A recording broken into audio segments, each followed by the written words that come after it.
ನವರಾತ್ರಿ ಹಬ್ಬಕ್ಕೆ ದೇವಿ ಅಮ್ಮನವರಿಗೆ 9 ಥರ ಪ್ರಸಾದ ಹೇಗೆ ಮಾಡೋದು ಎಂದು ನೋಡೋಣ ಬನ್ನಿ. ಮೊದಲನೇ ದಿನ ಶೈಲಪುತ್ರಿ ಅಮ್ಮನವರಿಗೆ ಕೇಸರಿ ಬಾತ್ ಅಂದರೆ ತುಂಬ ಇಷ್ಟ.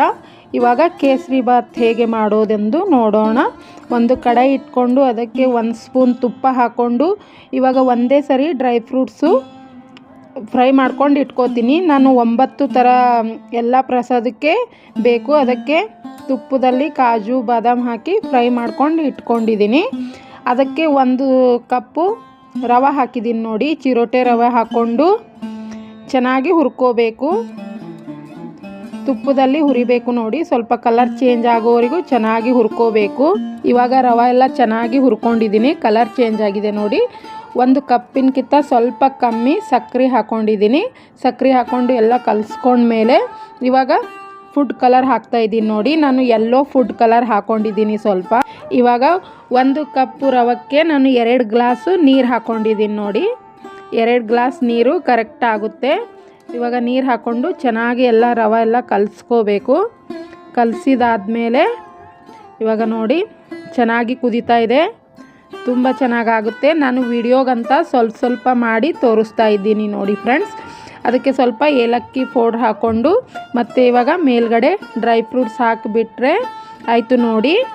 2 ನಿಮಿಷ ಒಂದು ಪ್ಲೇಟ್ ಮುಚ್ಚಿ 2 ನಿಮಿಷ ಬೇಯಿಸ್ಕೊಂಡ್ರೆ ನೋಡಿ ಕೇಸರಿ ಬಾತ್ ರೆಡಿ ಆಯಿತು. ಶೈಲಪುತ್ರಿ ಅಮ್ಮನವರಿಗೆ ಕೇಸರಿ ಬಾತ್ ಪ್ರಸಾದ ರೆಡಿ ಮಾಡಿಕೊಂಡೆ. 2ನೇ ಪ್ರಸಾದ ಬ್ರಹ್ಮಚಾರಿ ಅಮ್ಮನವರಿಗೆ 2ನೇ ದಿನದ ಪ್ರಸಾದ ಬೆಲ್ಲದಿಂದ ಮಾಡಿರೋ ಪ್ರಸಾದ ತುಂಬ ಇಷ್ಟ ಅವರಿಗೆ. ಅದಕ್ಕೆ ನಾನು ಬೆಲ್ಲದಿಂದ ಕಡುಬು ಮಾಡ್ಕೋತಾ ಇದ್ದೀನಿ ನೋಡಿ. 1 ಬಟ್ಟಲು ಬೆಲ್ಲ ಹಾಕ್ಕೊಂಡಿದ್ದೀನಿ. ಅದಕ್ಕೆ 2 ಬಟ್ಟಲು ನೀರು ಹಾಕ್ಕೊಂಡು ಇವಾಗ ನೀರಿನಲ್ಲಿ ಬೆಲ್ಲ ಎಲ್ಲ ಕರಗಬೇಕು. ಇವಾಗ ನೋಡಿ ಬೆಲ್ಲ ಎಲ್ಲ ಕರಗಿದೆ. ಸ್ವಲ್ಪ ಕಚ್ರ ಇದ್ದರೂ ಸೋಸ್ಕೊಂಡು ಮತ್ತೆ ಹಾಕ್ಕೊಳ್ಳಿ. ಇವಾಗ ಅದಕ್ಕೆ 1 ಸ್ಪೂನಷ್ಟು ಸೋಪು ಜಜ್ಜಿಬಿಟ್ಟು ಹಾಕ್ತಾಯಿದ್ದೀನಿ ನೋಡಿ. ಹಾಕ್ಕೊಂಡ್ಮೇಲೆ ಅದು ಕುದೀತಾ ಇರಲಿ. ಈ ಕಡೆ ಬನ್ನಿ. ನಾನು 1 ಉಳ್ಳೆ ಅಷ್ಟು ಚಪಾತಿ ಮಾಡ್ತೀವಲ್ಲ ಆ ಹದದಲ್ಲಿ ಗೋಧಿ ಹಿಟ್ಟು ಕಲಿಸ್ಕೊಂಡಿದ್ದೀನಿ ನೋಡಿ. ಕಲಿಸ್ಕೊಂಡು ಇಟ್ಕೊಂಡಿದ್ದೀನಿ. ಇವಾಗ ಸ್ವಲ್ಪ ಒಣ ಹಿಟ್ಟು ಹಾಕ್ಕೊಂಡು ಲಟ್ಟಿಸ್ಕೋಬೇಕು. ಚಪಾತಿ ಮಾಡ್ತೀವಲ್ಲ ಅದೇ ಥರ ಮಾಡ್ಕೋಬೇಕು ನೋಡಿ. ನೀವು ಸ್ವೀಟ್ ಪೊಂಗಲ್ ಮಾಡಿಕೊಂಡ್ರೂ ನಡೆಯುತ್ತೆ. ನಾನು ಬೆಲ್ಲದಿಂದ ಕಡುಬು ಮಾಡ್ಕೋತಾ ಇದ್ದೀನಿ. ನಮ್ಮ ಸೈಡು ತುಂಬ ಜಾಸ್ತಿ ಮಾಡ್ತಾರೆ ಈ ಕಡುಬು. ಅದಕ್ಕೆ ಇವತ್ತು ಅಮ್ಮನವರಿಗೆ ಬೆಲ್ಲದ ಕಡುಬು ಮಾಡ್ತಾಯಿದ್ದೀನಿ ನೋಡಿ. ಇವಾಗ ಚಪಾತಿ ಲಟ್ಟಿಸ್ಕೊಂಡಂಗೆ ತೆಳ್ಳಗೆ ಲಟ್ಟಿಸ್ಕೊಂಡ್ಮೇಲೆ ಅದ್ರ ಮೇಲೆ ಸ್ವಲ್ಪ ಎಣ್ಣೆ ಹಚ್ಕೊಂಡು ಇವಾಗ ಕಟ್ ಮಾಡಬೇಕು ನೋಡಿ. ಉದ್ದುದ್ದಾಗಿ ಕಟ್ ಮಾಡ್ಕೋಬೇಕು. ಈ ಥರ ಕಟ್ ಮಾಡಿ ಮತ್ತೆ ಈ ಕಡೆ ಕಟ್ ಮಾಡಿದ್ರೆ ಆಯಿತು ನೋಡಿ. ಈ ಥರ ರೆಡಿ ಮಾಡ್ಕೋಬೇಕು. ಇವಾಗ ರೆಡಿ ಆಗಿದೆ. ಈ ಕಡೆ ಬನ್ನಿ. ಬೆಲ್ಲದ ಪಾಕನೂ ಚೆನ್ನಾಗಿ ಕುದ್ದಿದೆ ನೋಡಿ. ಇದು ರೆಡಿ ಆಗಿದೆ. ಇವಾಗ ನಾವು ಮಾಡಿ ಇಟ್ಕೊಂಡಿರೋ ಕಡುಬು ಹಾಕ್ಕೊಂಡು ಎಲ್ಲ ಕಡುಬುಗಳನ್ನು ಹಾಕೋಬೇಕು. ಇವಾಗ ಹಾಕ್ಕೊಂಡು ಒಂದು 10 ನಿಮಿಷ ಕುದಿಯಲು ಬಿಡಬೇಕು ನೋಡಿ. 10 ನಿಮಿಷದಲ್ಲಿ ರೆಡಿ ಆಗುತ್ತೆ.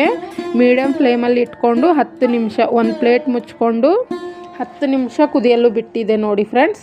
10 ನಿಮಿಷ ಆಗಿದೆ. 10 ನಿಮಿಷ ಆದಮೇಲೆ ರೆಡಿ ಆಗಿದೆ ನೋಡಿ ಬೆಲ್ಲದ ಕಡುಬು. ಇವಾಗ ಕಡುಬು ರೆಡಿ ಆಗಿದೆ ನೋಡಿ. ಬ್ರಹ್ಮಚಾರಿ ಅಮ್ಮನವರ ಬೆಲ್ಲದ ಕಡುಬು ರೆಡಿಯಾಗಿದೆ. 3ನೇ ಪ್ರಸಾದ ಚಂದ್ರಘಂಟ ಅಮ್ಮನವರಿಗೆ ಹಾಲಿನಿಂದ ಮಾಡಿರೋ ಪ್ರಸಾದ ತುಂಬ ಇಷ್ಟ. ಅದಕ್ಕೆ ನಾನು ಇವಾಗ ಹಾಲು ಪಾಯಸ ಮಾಡ್ಕೋತಾ ಇದ್ದೀನಿ ನೋಡಿ. 1 ಸ್ಪೂನ್ ತುಪ್ಪ ಹಾಕ್ಕೊಂಡು ಅದರೊಳಗೆ ಸ್ವಲ್ಪ ಸಾವಿಗೆ ಹಾಕ್ಕೊಂಡು ಫ್ರೈ ಮಾಡ್ಕೋತಾ ಇದ್ದೀನಿ ನೋಡಿ. ಸ್ವಲ್ಪ ಕಲರ್ ಚೇಂಜ್ ಆದರೆ ಸಾಕು. ಇವಾಗ ತುಪ್ಪದಲ್ಲಿ ಚೆನ್ನಾಗಿ ಹುರ್ಕೊಂಡ್ಮೇಲೆ ಅದಕ್ಕೆ ಇವಾಗ ಕಾಯಿಸಿ ತಣ್ಣಗೆ ಮಾಡಿರೋ 1 ಚಿಕ್ಕ ಗ್ಲಾಸಿಂದ 1 ಗ್ಲಾಸ್ ಹಾಲು ಹಾಕ್ಕೊಂಡಿದ್ದೀನಿ ನೋಡಿ. ಇವಾಗ ಚೆನ್ನಾಗಿ ಕುದೀತಾ ಇದೆ. ನಾನು ವಿಡಿಯೋಗೋಸ್ಕರ ಸ್ವಲ್ಪ ಮಾಡಿ ತೋರಿಸ್ತಾ ಇದ್ದೀನಿ. ಅದಕ್ಕೆ 1 ಸ್ಪೂನ್ ತುಪ್ಪ ಹಾಕ್ಕೊಂಡು ಮತ್ತು ಡ್ರೈ ಫ್ರೂಟ್ಸ್ ಹಾಕೋತಾ ಇದ್ದೀನಿ ನೋಡಿ. ಡ್ರೈ ಫ್ರೂಟ್ಸ್ ಹಾಕ್ಕೊಂಡ್ಮೇಲೆ ಇವಾಗ ಚೆನ್ನಾಗಿ ಕುದ್ದಿದೆ ನೋಡಿ. ಕುದ್ಮೇಲೆ ಇವಾಗ ಲಾಸ್ಟಲ್ಲಿ ಸ್ವಲ್ಪ ಸಕ್ಕರೆ ಒಂದು ಅರ್ಧ ಬಟ್ಟಲಷ್ಟು ಸಕ್ಕರೆ ಹಾಕ್ಕೊಂಡು ಕುದಿಸ್ಕೊಂಡ್ರೆ ಹಾಲು ಪಾಯಸನೂ ರೆಡಿ ಆಗುತ್ತೆ ನೋಡಿ ಫ್ರೆಂಡ್ಸ್. ಇವಾಗ ಹಾಲು ಪಾಯಸನೂ ರೆಡಿಯಾಗಿದೆ. ಚಂದ್ರಘಂಟ ಅಮ್ಮನವರ ಹಾಲು ಪಾಯಸನೂ ಇವಾಗ ರೆಡಿ ಆಯಿತು ನೋಡಿ.